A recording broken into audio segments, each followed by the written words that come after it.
London. It's been 2 years since the shoppers and traders of London's Romford market voted by a wide margin for their country to leave the European Union.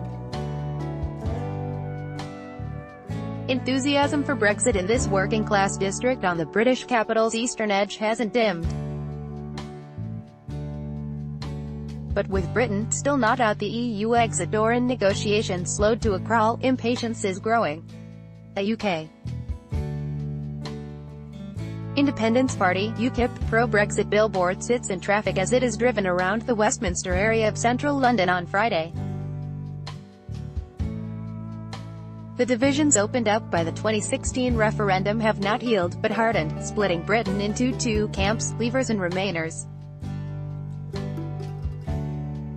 Almost the only thing the two groups share is pessimism about the way Brexit is going. Matt Dunham, The Associated Press: "I think most people are just fed up," said fishmonger Dave Crosby. "It seems that you take 2 steps forward and all of a sudden you've got to take a step back," a mere 32 kilometers away in the centre of London, yet on the other side of the Brexit divide. Tamid Chowdhury also worries about the way things are going. The law graduate was surprised and disappointed when Britain voted by a margin of 52 to 48% to leave the EU on June 23, 2016.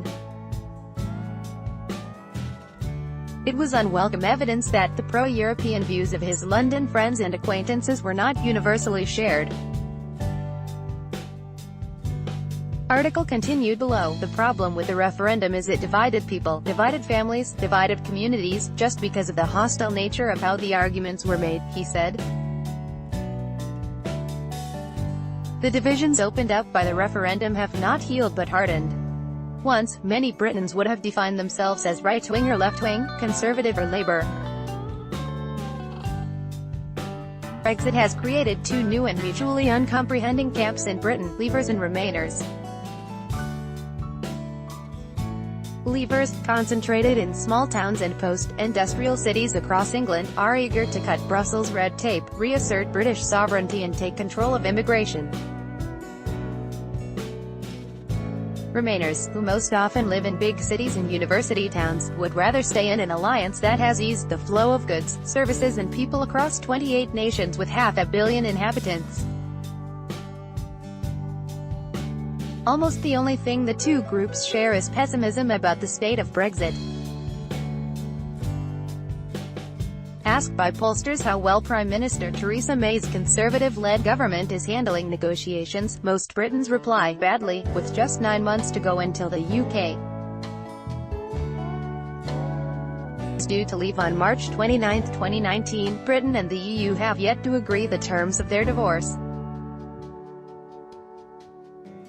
There has been no deal on future trade and economic relations, and no firm solution to the problem posed by the Ireland-Northern Ireland border. After Brexit, the currently invisible frontier will be the only land border between an EU nation and the UK. Britain and the EU say they want to finalise a deal by October, so that national parliaments across the bloc can approve it by March. But EU officials are impatient with Britain's lack of detailed proposals, and few people believe there will be much progress when leaders meet at an EU summit in Brussels next week. Article continued below. Public opinion expert John Curtis, a professor of politics at the University of Strathclyde, said Britons are deeply critical, deeply dubious, about what Brexit is going to bring. That hasn't persuaded, however, most people to change their minds, he said Friday. This country remains split down the middle on Brexit in exactly the same way as it was 2 years ago. Leavers and Remainers are at odds over who is to blame for the Brexit impasse. Those on the Leave side point to Parliament, where members of the House of Commons and House of Lords have attempted to wrest control of the Brexit process from the government in order to soften the terms of departure. Brexit-supporting newspapers depict Parliament as a nest of traitorous Remainiacs, determined to overturn the popular will. The Sun accused pro-EU lawmakers of a great betrayal, and the Daily Mail branded judges who ruled against the government enemies of the people. Remainers accused the other side of making promises that will not be met and of stoking divisions by painting immigrants as a problem. They say Brexit is already hurting the economy. After the referendum, the value of the pound plunged. Britain's economic growth is now the slowest among major industrial economies. Manufacturers and exporters wonder whether they will face tariffs or other barriers to trade after Brexit. Aviation giant Airbus threatened Friday to leave Britain, where it employs about 14,000 people, if the country exits the EU without an agreement on future trading relations. But economic arguments have done little to sway opinion on Brexit, said Anand Menon of the UK. In a changing Europe think tank, your perception of the economy is dominated by whether you think we should leave the European Union or not, he said. Remainers think the economy has been doing really badly in the last 2 years.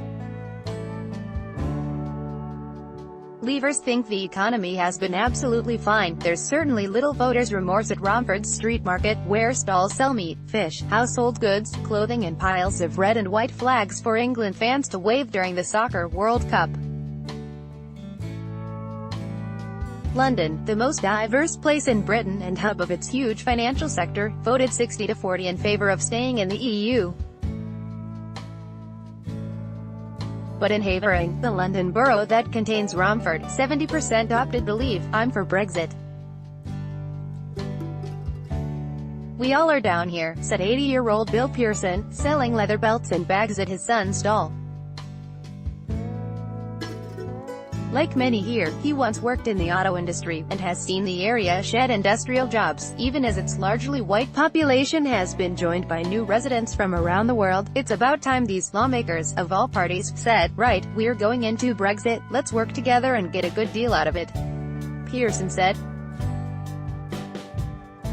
Chowdhury is also battling to influence the shape of Brexit. After the referendum, he joined a successful legal challenge to ensure that Parliament had a say on the outcome, then co-founded an immigration advice service for EU citizens worried about their status in Britain. He said he and his London friends fought in the referendum for what we thought was going to be a more open, more tolerant, more united Britain in Europe, and when we lost, I felt even more empowered to keep fighting for that vision of the country that I was born in and I love, he said.